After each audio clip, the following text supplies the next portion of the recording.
Ako nga pala si Kalamat Kuya Will para sa isang Kalamat tutorial. Gusto mo ba mag-inom pero kung lang ang budget mo? Kung ganon, tuturuan ko kayo kung paano dumili siya ng alak gamit lang ang 20 pesos. Kung handa na kayo matuto, so samahan niyo ako. Tara, let's go! Una natin gagawin, maghahanap muna tayo ng tindahan. Ayun!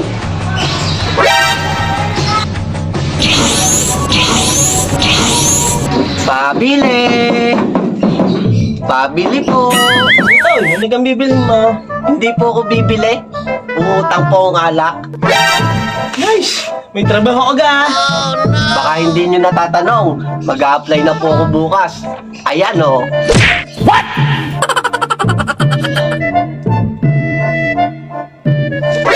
Ano pala mo ng mukha nito? Ang lakas ng loob mong utang. Mag-a-apply pa lang pala.